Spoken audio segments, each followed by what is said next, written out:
It's me, Hack. Today, I'm gonna talk about my experience with CompTIA PenTest Plus exam. But before we jump in, I got to give a huge shout out to Mr. Adam and Antigua Recon for having my back.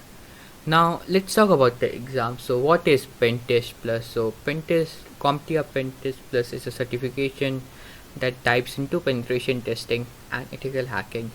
It's essentially a way to say I understand the ins and outs of identifying and patching up security holes in a computer system. But the only problem with this exam is that it's an MCQ based exam, right? But it's not practical. But it's this exam is mainly MCQ based, multiple choice questions. But they do have a sprinkle of some PBQs, performance based questions, to keep your knowledge in check. So it's just not about knowing the theory, but you kinda got to know about some hands-on skill.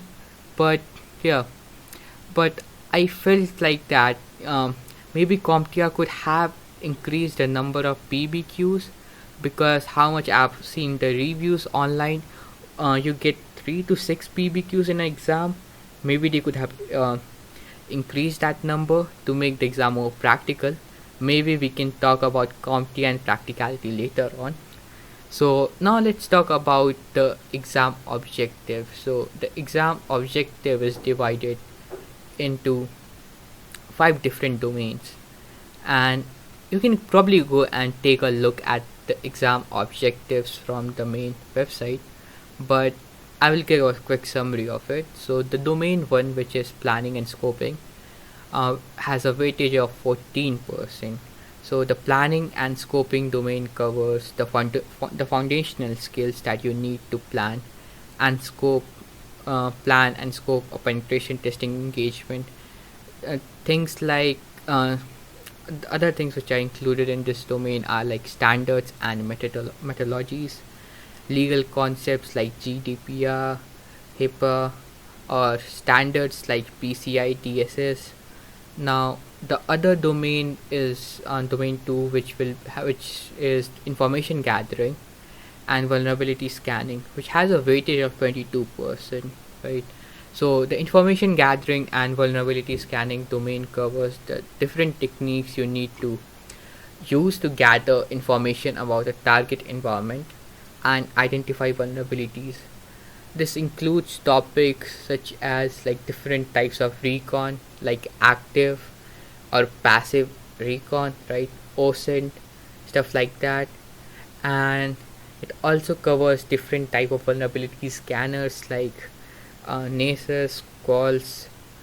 Now the other, probably the most important thing in this exam will be Nmap, and this domain covers that. This domain and the other domain, which is domain 3, exploit one, covers this domain, and it's really important. And yeah, you need to know like each and every flag, or I should say options, for Nmap. You can either use the help menu from Nmap, or you can use a cheat sheet from StationX, or you can probably have a look at Rahakmi's Pentest plus part. I believe that part is really practical. You can probably learn a lot of stuff from there. So now let's move on to another domain, which is domain 3, attacks and exploit, which has a weightage of 30%. And this domain is really important, not only because of its weightage. I mean, you do need to care about it, but this domain also has many types of attack vectors. So in this domain, like, you study topics like common vulnerabilities and exploitation tools like Metasploit, Empire, exploiting vulnerabilities together, right? Chaining. You also learn about OWASP, I guess, in this domain.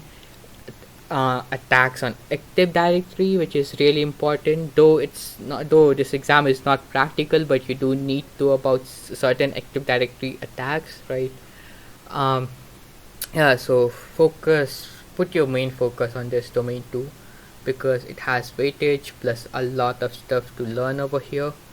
Now Domain 4, reporting and communication, which has a weightage of 18%. And this domain, the reporting and communication, covers how to document the findings of a penetration testing engagement and communicate with and how to communicate with a client. This also includes topics such as penetration testing report and communicating with client, what kind of target audience you are talking with. Is it like C-suite? Is it like you are talking to some developers? So you need to know about that. Maybe this domain might not sound that interesting to some people, but trust me, this domain is really important if you want to be a penetration tester. Now, the other domain is the last one, which is domain 5, tools and code analysis. So, the tools and code analysis domain covers the different tools and techniques that you can use to analyze the code and identify vulnerabilities. This includes topics such as Python, Perl, Bash, Ruby, JavaScript, and drum rolls please, PowerShell.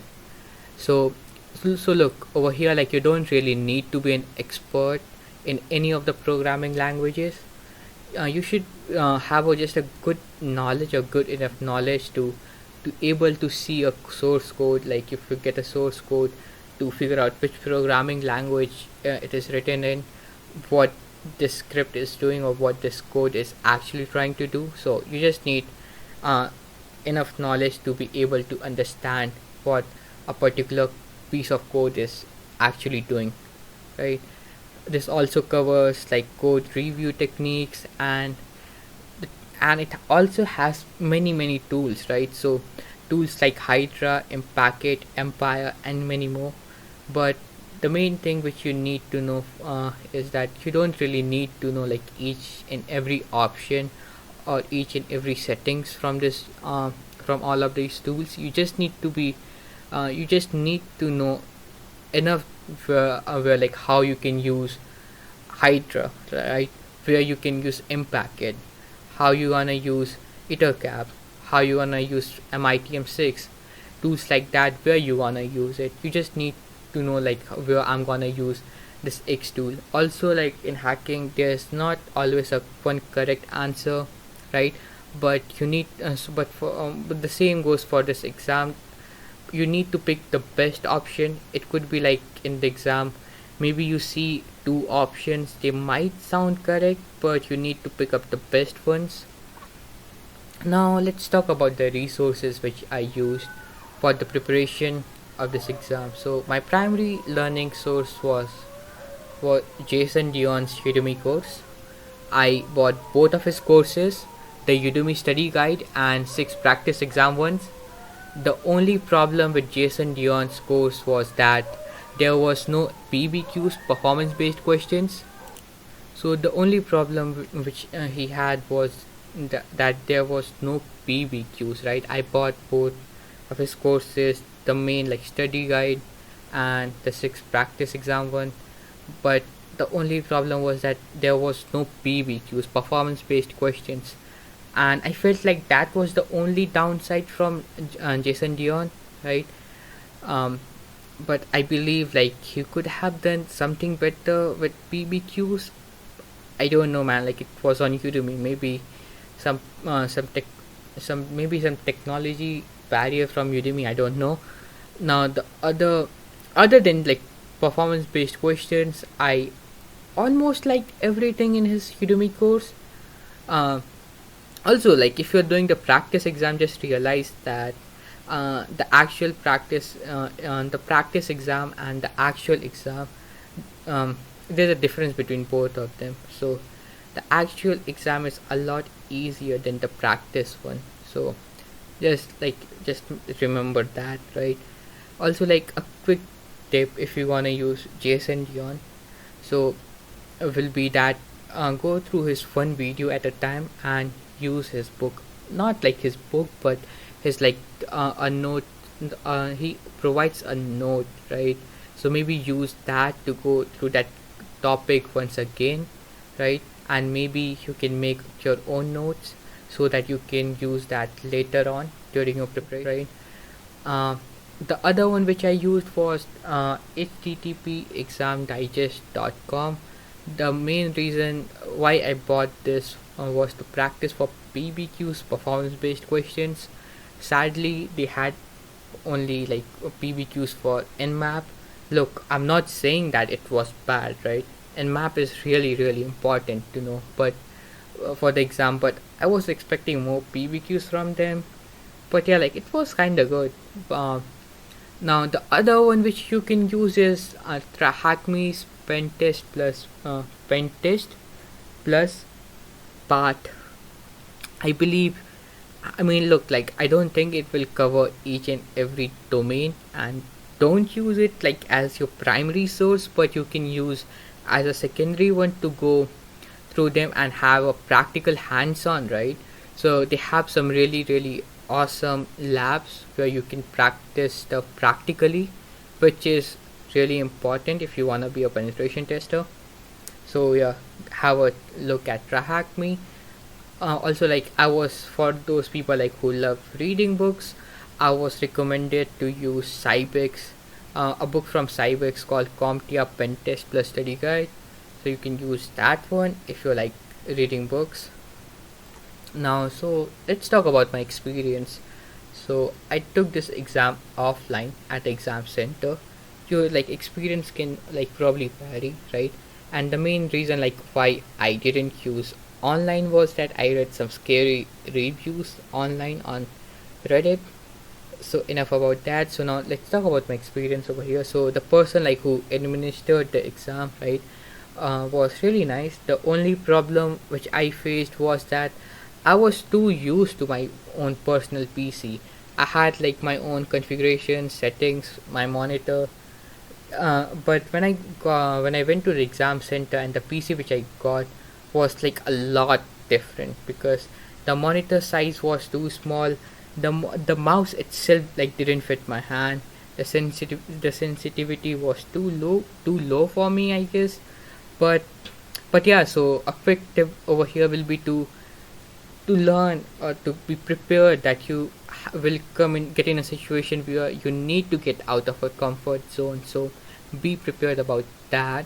Now let's talk about the difficulty because I got questions from people asking how difficult this exam was. So as again, like I probably have said this again, but I will say this again, is that difficulty really depends upon people to people or person to person, and it depends upon your experience, how well you have prepared, right? But for me the exam felt like really easy, like easy I should say, because if I say really easy people might get offended. so so why this exam was easy for me was because mainly because I have done more than 200 rooms on Hack Me. I have like a lot of practical knowledge. I have done like 150 boxes from Hack the Box, and I have like few decent amount of other certifications which were highly practical in this industry. I do have them. So overall the exam was not so tricky, right? I don't think you will see any trick questions, but maybe if you are not a native English speaker, maybe some word might be difficult. I don't know, but yeah, it was not tricky, but maybe there could be options.